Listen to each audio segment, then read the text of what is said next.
Hi everyone, my presentation today will be on climate change in humans.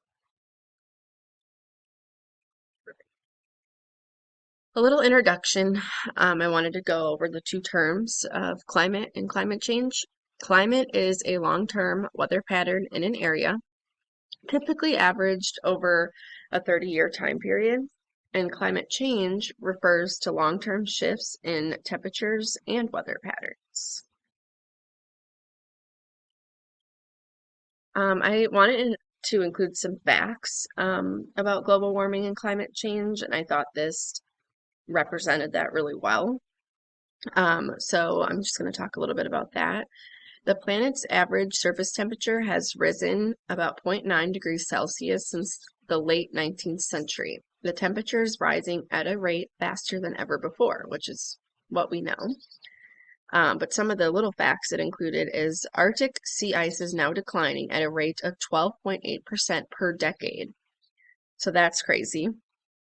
About 30 new infectious diseases have emerged in the past 20 years, which we've been able to see some of them over the last couple of years. 21.5 million people have been forcibly displaced due to climate change related weather hazards. So I think they're talking about like hurricanes and all the fires like in California, and some things like that. Being in Florida, we've seen a lot of flooding and it's hurricane season now. So we haven't had any hits yet, but there's still a long season to go. From 1901 to 2010, the global average sea level rose by 19 centimeters as oceans expanded due to warming and ice melting. And the waters are more acidic now than at any other point in the last 3,000 years. And 2/3 of Australia's Great Barrier Reef has been severely damaged by coral bleaching. So all really great facts to show us kind of how global warming is affecting us.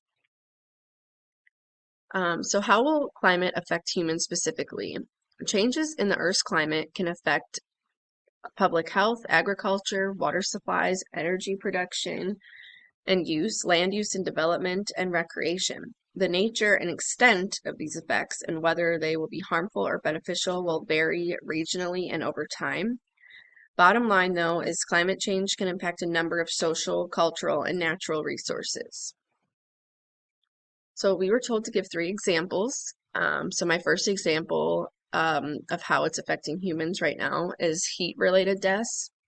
Since 1979, more than 11,000 Americans were reported to have died as a direct result of heat-related illness, such as a heat stroke. We have a lot of that here in Florida.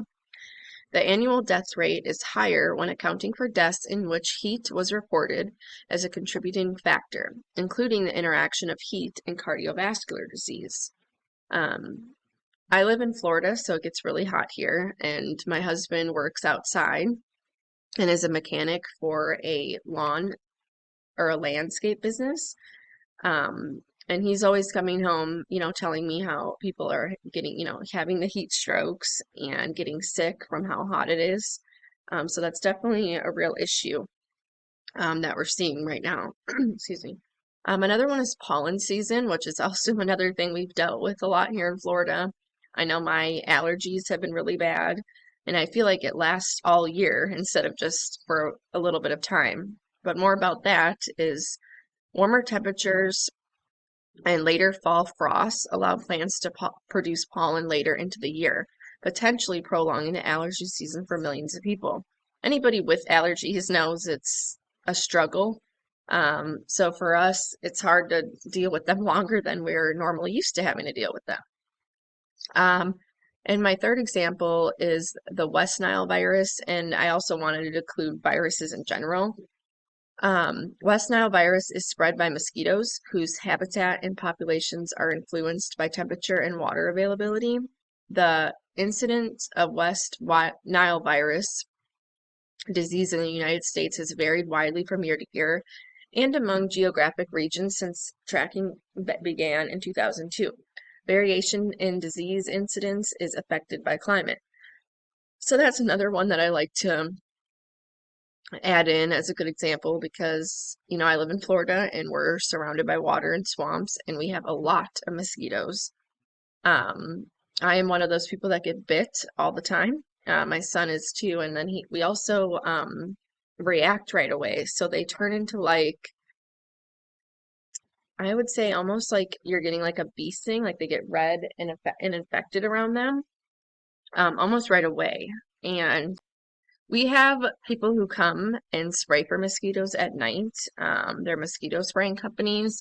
I don't know what kind of chemicals they put out in the air, but by my house, I don't notice much of a difference. I just know we have a ton, and it's really hard to get rid of all of them. How will climate change affect national economies? Climate change can create huge economic impacts. When the temperature rises, it can affect human health, infrastructures, tourism, and more, and at all different times. We don't just have to worry about the future of climate change, but we also have to worry about the now because we are already seeing effects today. I had to include 3 examples for this one as well. So the first example I picked were coastal storms in the U.S. And a little bit about that is hurricane season in the U.S. is at an all-time high over the last decade. Higher temperatures create warmer water, which is fuel to these big storms. Evaporation intensifies as temperatures rise, and so does the transfer of heat from the oceans to the air. As the storms travel across warm oceans, they pull in more water vapor and heat. That means stronger wind, heavier rainfall, and more flooding when the storms hit land. On top of all the damage these storms are bringing in, they are also moving at slower paces, and right now, scientists are still trying to determine why that is. But as of right now, the research suggests that the winds that steer hurricanes are moving slower in a warmer climate, if that makes sense. My second example is agriculture. Climate change can threaten the availability of our food. Farmers worldwide are experiencing this firsthand. Climate change causes rising temperatures, heavy rainfall, severe storms, and extended periods of drought. Many crops fail due to these weather conditions, and this has consequences not only for the farmers themselves, but also for the food they produce and for the global food security. My third example takes place in Australia, is their animals. In 2019, Australia had both the driest and hottest year on record. The impacts of extreme heat on plants, coral reefs, animals, and people is becoming ever more visible. Climate change is a potential risk to the welfare of Australian companion animals, including an estimated 5.1 million dogs, 3.8 million cats, 11.3 million fish, and 5.6 million birds. And I like to mention animals as an economic issue because we need animals in order to have a healthy environment. And not, always necessarily dogs or cats, but every living organism has an impact on Earth. We need certain animals like bugs, and another one that a lot of us don't like to admit or would never know is like ants are one of the most important animals because they turn and mix our soil. So when we're seeing these animals go extinct or, becoming less and less because of our climate change and the weather that they can't survive in, that's going to cause big issues. How will climate change affect the global economy? Global warming poses a significant threat to the global economy. It poses short and long-term effects or impacts.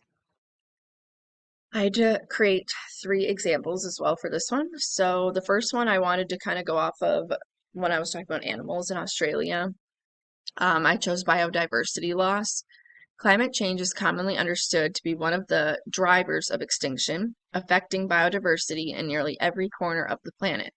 As climate change is affecting biodiversity loss, extinction is also affecting climate change. So just like kind of what I stated, we need animals, and we're losing animals because of the climate change, but we're also having climate change because of the loss of animals. So climate change alters habitats, creating conditions in which animals can no longer live. And then I just wanted to add in there, biodiversity is essential for the processes that support all life on Earth, including us humans. The next one is global air. Every day we are breathing in air that is not clean. Climate change and air pollution go hand in hand with one another. Climate change can impact air quality, and the air quality can impact climate change. Climate change has caused warmer weather to last longer, which means the pollen season, again, lasts longer. And also another one I thought was interesting um, is like here in Florida and other states, the increase in flooding and hurricanes have also created damper conditions, spawning more mold in homes and other buildings. And we are breathing that in and may not even realize we're breathing that in. Another example is energy shortages. Climate change with higher average temperatures and higher wind speeds will affect energy consumption. A winter temperature rise of 2 to 3 degrees Celsius is expected to bring in or to reduce heating requirements significantly. A rise in summer temperatures, on the other hand, could lead to increased cooling needs. So again, I wanted to use Florida as an example. The warmer the weather, especially in the state I live, which is Florida, the more energy we use to cool our homes. So the warmer it gets throughout the years, the more energy we're going to need. And that would be my presentation on climate change and how it affects humans and all of us. Thank you.